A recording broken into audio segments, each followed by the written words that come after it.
Hello everybody, we're going to stitch out a design today, and this is the first time that I've used a new setup for the filming of this. I've opened a design from the Fleur de Grunge collection. It's just a little design of 4 colours, and let's scroll in so you can see it. That's the design we're going to do. And since I made my last video, I've discovered that I can change things on my Epic, which I didn't know. If I click that button, it tells me what the first colour is going to be. So my apologies that I got it all wrong last time. And I thought that this was most essential that I tried it out myself and found out what exactly the Epic can do. It's such an incredible machine. I'm not in the least bit surprised that something escaped my notice, and I'm very grateful to the person who told me that I was wrong. And I also noticed that I never realised that you can scroll through the spools on here by just clicking them backwards and forth.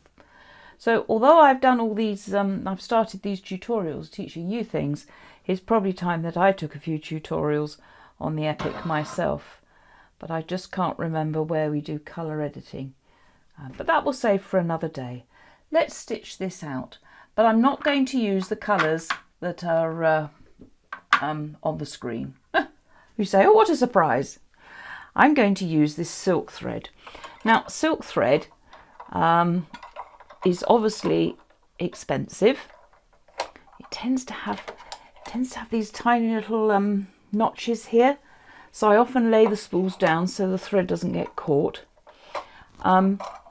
It works out at least 3 times the price of ordinary rayon thread, but I just love the subtle colours, and as you know, I love stitching out on silk dupion.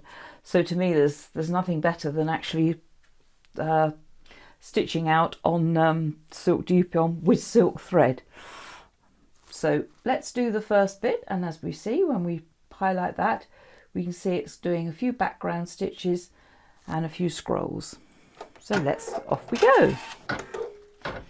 Oh dear, it's not allowed to do that, not when we're on camera. I think, did it get caught up there? No, it didn't. I don't normally slow silk thread down when I'm stitching with it, but I think in this instance, because it sounded pretty awful, I'm going to take this off and have a little look at it, back and front. And I'm going to take it, because we're doing satin stitch here, I'll take it back 4 or 5. Well, I think it's done the right hand side of that little leafy grunge item, but it doesn't hurt to take it back more than is necessary, because there's nothing worse than a gap in your embroidery. Now, I wonder if you spotted the mistake. It wasn't deliberate to catch you out. I didn't do my securing stitches. Obviously, I've hooped 1 layer of stitch and tear, and I've put temporary adhesive on and added another layer, and then another layer, another spray, and put the silk dupion on the top. But when you do this, it's always a good idea to do your outline alignment stitches. So I'm just going to fix the design now. I suppose better late than never. Now that's clever. It even knew that I had to go to the green next and that it stitched out the white. Now, it's not actually white. Well, I suppose it is quite white. Which number's this? I didn't look. I just grabbed one. No, it's an ivory, so it's not shown up very clearly on the silk. Now this green will, and this is a bigger amount of stitches. We've got 1,500 on here.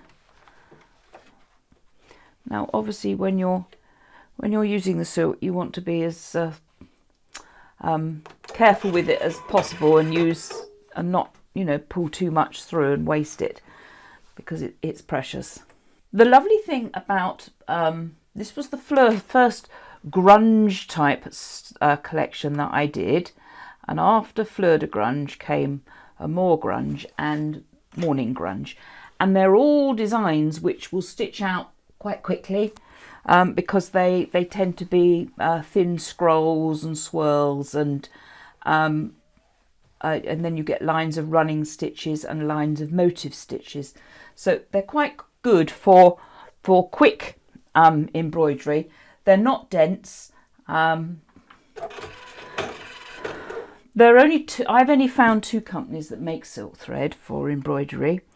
There's not an awful lot of choice in colours, but they tend to be these lovely sort of muted shades, which I prefer.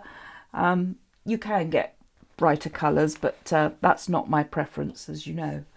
So, oh, isn't this lovely? We're going to do this flat. I cannot believe this, and I'm so grateful to Judy for telling me this yesterday. In fact, I had to come straight out and sort this all out and discover for myself that my Epic did do something which I didn't think it did.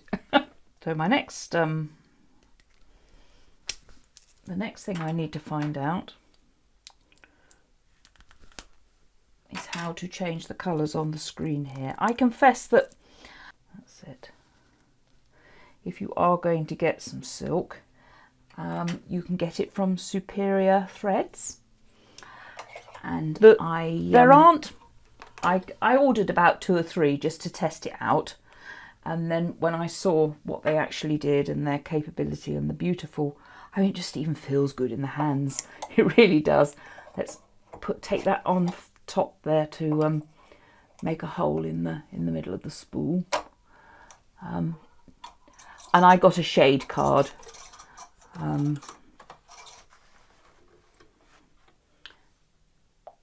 So we're going to stitch out the little butterfly now.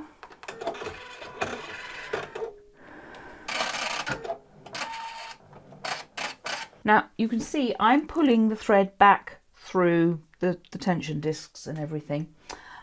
There seems to be a difference of opinion on this. I'll just wind all those up in a minute before we have an avalanche. I spoke to my dealer in the end. I said to him, is it bad for me to pull the thread back through the tension discs? And my dealer, who's Robin, who's Neil, what am I talking about? His name's Robin. Neil from Coles in Nottingham, England, said, no, that's all right. So I do that. But if your dealer tells you differently for your particular machine, then best to do what the dealer says. Right, let's close that down, and we're going to do some little drops here. It's most important, they're raindrops, and then we've got some scroll work down here. Now, when you're positioning any of the designs in the Fleur de Grunge collection, be sure that the raindrops are all falling down. The designs will not look good if the raindrops are going sideways.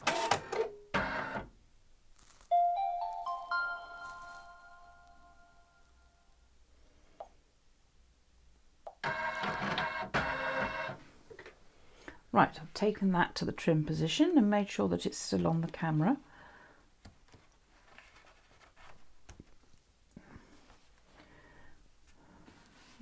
Right, I've just got to trim.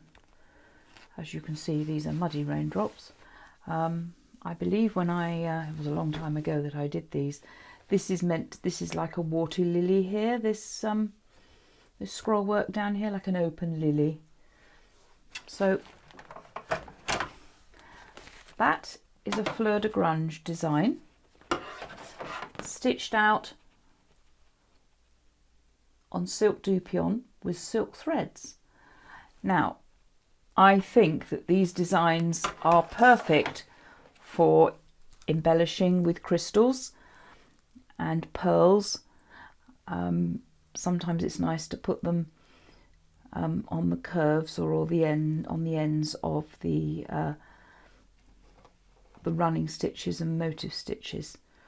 But yeah, I will be doing a tutorial soon on embellishing with the Hot Fix tool, using pearls and crystals and things, and that's fun to do, and it does make an awful lot of difference to the finished design. I hope you found that helpful. It was really just an opportunity for me to discover a little bit more about my epic. And I'll see you next time in the next video, Hooping with Hazel. Thank you for watching. Bye.